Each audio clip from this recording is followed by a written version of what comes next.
onto the trailers. Yes. Okay, first and foremost, we got the Flash trailer. We did. Sorry, what film's this? No, this new film. The film that we've been waiting for since even you were a child, Hori. Fucking hell. Many, many winters ago. In a galaxy far, far away. Wow. Okay, my glasses are fucking fogging up. He's that excited. I'm very excited for this film. I think we've said it a few times when we've talked about this. You're obviously very excited because you love The Flash. And you were still very hopeful and excited that this could be a good film. I was very much on the fence because of what a mess it's been. Yeah. I would say this trailer has pushed me into the excited side. So there's some things to discuss. Obviously, we knew the film was based heavily on Flashpoint. Yes. And we can see off rip what some of the big changes are. Yes. So in Flashpoint, Batman isn't there in the same way. Instead of Bruce Wayne, it's Bruce Wayne's dad. Okay. In the Flashpoint universe, Bruce Wayne died, and his dad became a brutal Batman who shoots and kills people. Oh shit! Okay. So we don't get that in this one by the looks of it. We just get Michael Keaton as Batman. Yeah. And in the Flashpoint world, similar to this, obviously Superman never landed. Right. But Superman did land in the Flashpoint universe, but instead of being found by the Kents, the government came and snatched him up. Ah. So he was never there to protect anyone. And he was locked in a cell, and he got freed by Thomas Wayne and Barry Allen. Because Barry was kind of like, wait, where the fuck's Clark? Yeah. Okay. Obviously, in this universe, Barry's mum never died. So Barry never became the Flash, who doesn't have his powers. Right. Once Barry starts to realise what the fuck went wrong and all the trouble he's caused by changing the timeline, he tries to get his powers back.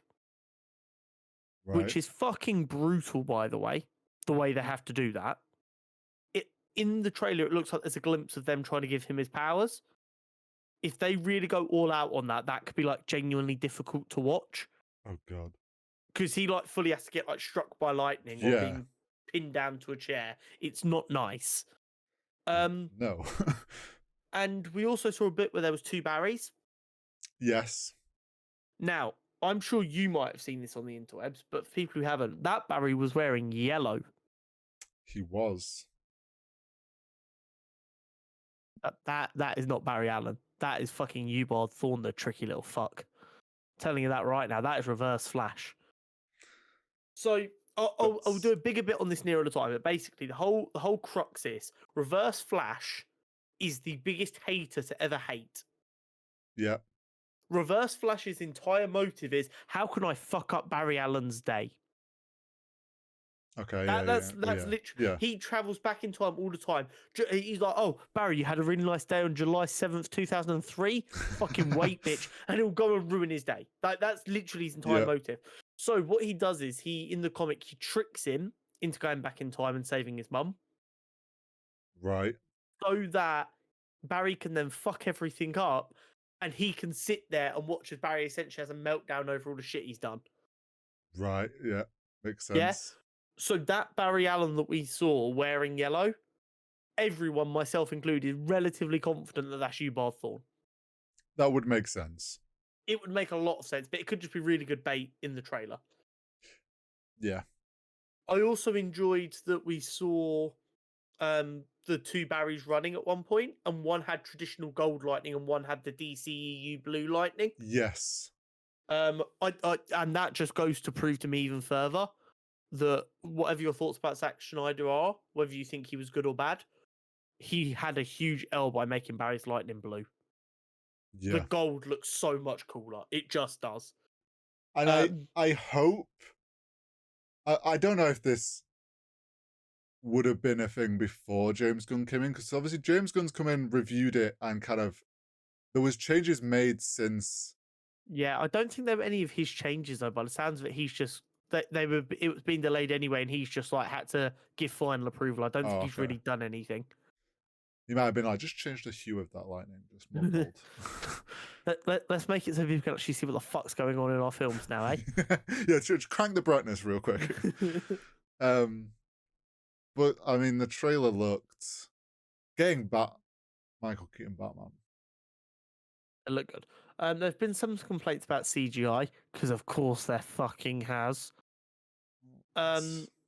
Some people aren't happy with one-less shots where it zooms in on Michael Keaton's face in the suit, and they're like, "Why does this look like a shitty advert?"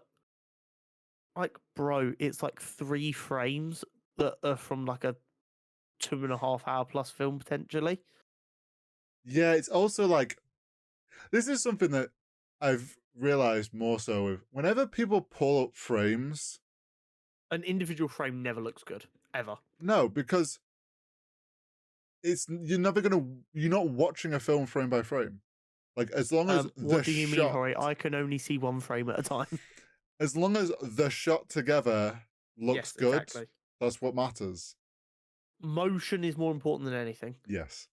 Good CGI doesn't have to look good for every single frame, as long as when you're watching it, it looks good. And vice versa. Just because one frame of CGI looks stunning doesn't mean the sequence is good enough if that's the only good frame. Well, yeah. There's also that to it. Yeah. I have to say, I did enjoy them revealing the old Batmobile again. Bro, I'm so fucking hyped. We also got Ben Affleck in the trailer, which would be cool. Yes, we did. So it looks like we are getting a little bit of like a lead into him fucking resetting the timeline instead of just because I was wondering if they were just going to start the film with him waking up in this world. Right. Because there's also a big part in the comics which is Barry having memories of both the worlds. Okay. So his childhood in the main universe and then his childhood in this Flashpoint universe. Stop merging. And he realizes shit's going wrong when he starts losing memory of his previous life. And obviously the world is going to shit. I get you. What I'm really interested in is if we get any of the Aquaman versus Wonder Woman shenanigans. Because that's a big part of Flashpoint. The Mascara and Atlantis are literally at war. And that war is destroying the entire world. I wonder if it'll just be like referenced on the news. Yeah. Something. But it'll be really interesting. I love the Supergirl suit. I think it's clean as fuck. Yeah, Supergirl looked great. Yeah. And I mean, it's already begun, and Hori already knows how irate I'm going to get about this, I'm sure. People are calling her woke girl because she's got a short haircut.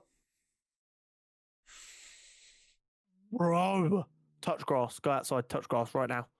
If that is your take of, some people are, why is that to make it Supergirl? What's wrong with Superman? God, so woke. It's like, no, it actually makes no difference. No. Right, it genuinely doesn't make any difference. And they go, fuck it, let's use Supergirl instead. Actually, if we really want to do this, not that I feel a need to defend the change, but if we wanted to go this route, by saying it was Kara that arrived and not Clark, and she got locked straight up in prison, I think it would have a more impactful effect on her. She'd have been like 12. Yeah. Instead of just a baby. Which means she was born, lived a bit of a life, and then she was being treated this cruelly. So she knew exactly how cruelly she was being treated. Yeah, and it's like, it also just plays. It really makes no difference. It makes no fucking difference at all. It's just that I genuinely think if people want to have an issue about a change being made, the issue they should have is Bruce Wayne still being Batman in this universe. Yeah. I think the more brutal Thomas Wayne suits the universe better. Plus, you get the gorgeous moment at the end where Barry manages to take a letter from Thomas Wayne back to Bruce in the main universe and give it to him. Do you know why I think they've made this change, though? Because Michael Keaton. Well, it was 100% because they were like, why don't we do an old Batman, then we can bring an old actor back? Yeah. And then they went, right, which actor do we get to come back? Do we 100%. Because obviously he's going to travel through time. Mm-hmm. And they're going to have to show that somehow. Will they show flashes of other worlds? Maybe. Do we see a flash of other Batmen and other... Hey, if we get an Adam West little tribute as he's traveling through time, I might bawl in the fucking cinema. Just full on, like, cry like an ugly, ugly child. Adam West is the absolute fucking goat, and I don't care. Maybe one week I'll do a full on piece about the fucking shenanigans that was the Batman 1960s television show, because it is wild, some of the stories that came out from that set. Overall, the Flash trailer has only made me more excited. Yeah, I mean, it's given me some hope that it's actually not in a mess of a state and potentially and also, could be in the right direction. And also, I found it really funny that I genuinely saw the same Twitter accounts going, Flash cinematography looks shit, Guardians looks great, when it's the same cinematographer. Oh. Fucking yeah, it's the comedy. Same director of photography has worked on both. Yeah. Which is like... It just shows an agenda, doesn't it? Well, yeah, it shows sides. It's just people saying the other side shit for the sake of it being the other side. But talking of Guardians, we got the second Guardians trailer. We did. A few more scenes. So we got confirmation of what we kind of already suspected / knew. The High Evolutionary did create Rocket. Yes. Which means Rocket's arc is going to be a main focus for this. Rocket's going to die. Yeah. There is the scene of Peter Quill crying in what looks like a medically bay type thing. You've seen the same thing. Yeah. And I mean, I genuinely won't be surprised if that is every other member of the Guardians on the table. So from that, there's a point where Groot stood there in the same room. Okay. Someone noticed there's a medical TV in the background. Okay. That has a very much a silhouette of a certain raccoon-shaped individual. Yeah. So it's not looking good. It's not looking good for a lot of people there. No. Drax, Rocket, and Pete are all in serious danger. Yeah. We might be having a TPK here. Yeah. It's really not looking great. I'm pretty certain the only person that is safe is Groot. Yeah. And that's just because Marvel aren't going to give up a license to print that much money. We also got a bit more on like Gamora. Yeah. And that it's a different... It does seem like they find her relatively early on. Yes. So I'm intrigued how that's going to work. Well, there's lots of balls in the air here. We've got the Gamora arc where they're clearly trying to find Gamora and like get her back to the Gamora they knew. Yeah, they're trying to like mold her into what? Exactly. Then you've got Adam Warlock. Yes. And I mean, don't get me wrong, it's not a problem that we don't know what his motivations are yet. But we don't really know where he fits into everything. And then you've got the High Evolutionary, who kind of just seems to be cutting about from world to world, experimenting on people because he's adamant he can make the perfect universe. I think... So he's obviously the big bad. I'm just curious, is it Adam Warlock? Well, you've got to remember, Adam Warlock was being sent to hunt down the Guardians. So I think it's going to be a case of like he catches up, bit of a scuffle, but then they somehow... There's that then thing of like, we're not the bad guy, this guy is.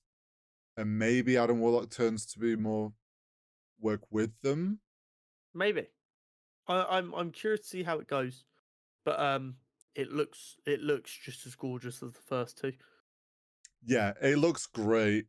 But it's also, I think, about to be an emotional roller coaster going through that film. I think it's going to absolutely kick the shit out of us. And I would just like to remind everyone, What year did Guardians 1 come out?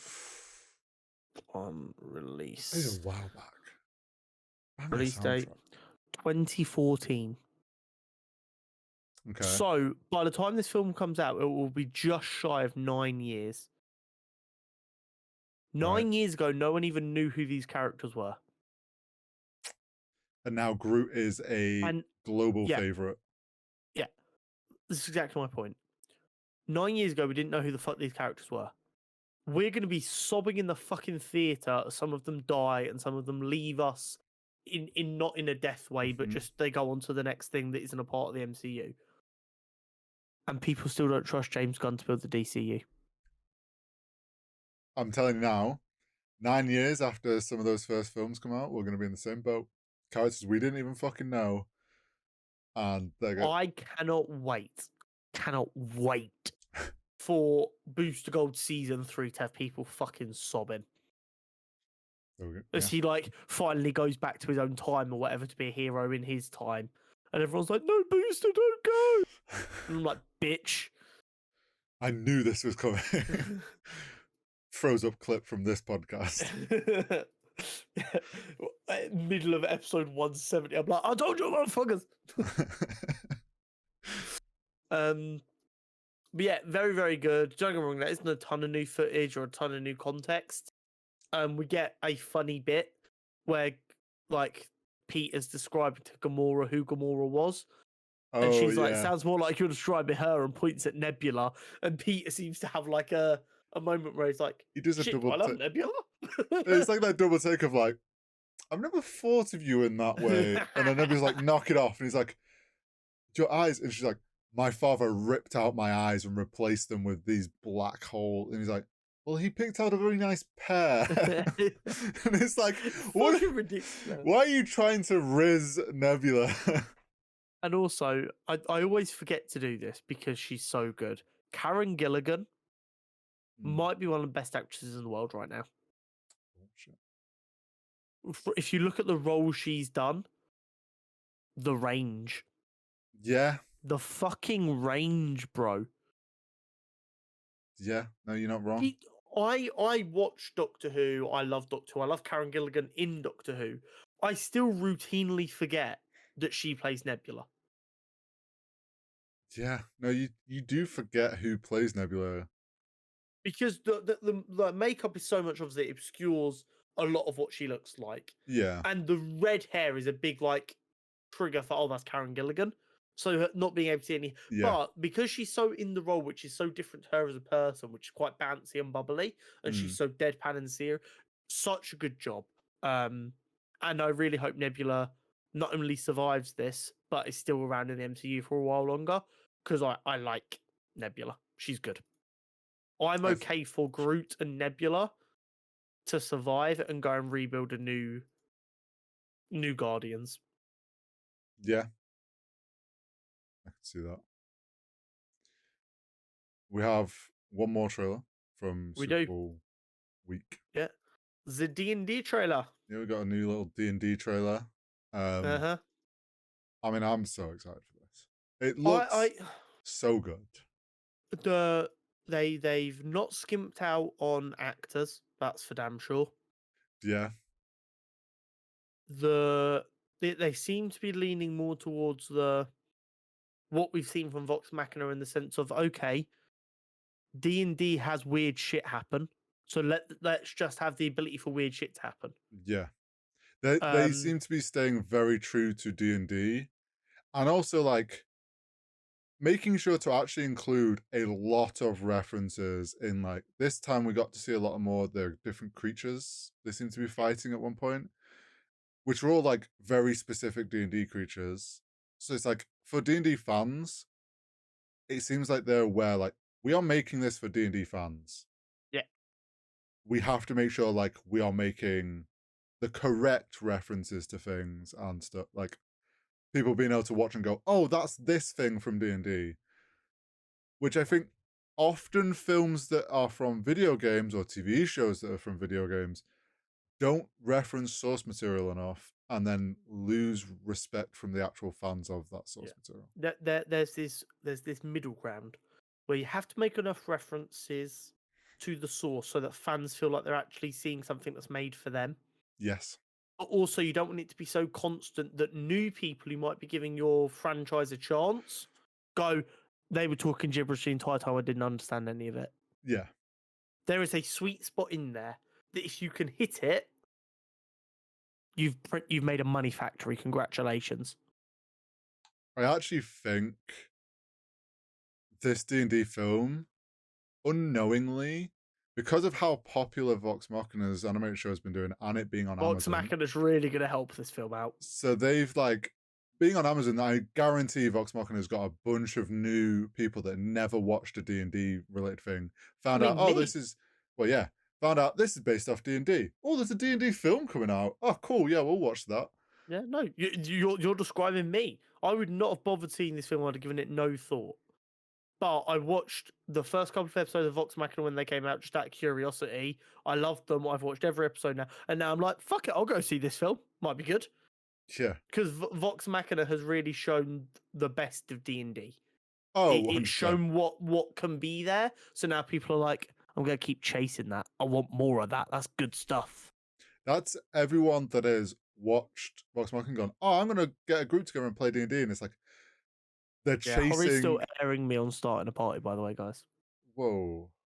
Whoa. I am not. It's just a big commitment. No, it's like people that have commitment issues. Whoa. Whoa. People that have that with watching Vox Machina live show, everyone's like, oh, I want my D&D game to be like that. But it's like you're watching voice actors playing a role-playing game. Of course, it's going to be like TV standard level of like... You're watching the only people in the world who have the skills to make a D&D session seem this high production. Yes, 100%. It's like they've took what was once just it's like people being like proficient in doing D&D. Like they're perfect for D&D. Usually those people don't play D&D. But these guys are like, nah, we're nerdy and we do these things. Like it's just perfect content. So yeah, this film's gonna be... I already know it. It looks so good. There's gonna be shenanigans and all sorts. Uh-huh.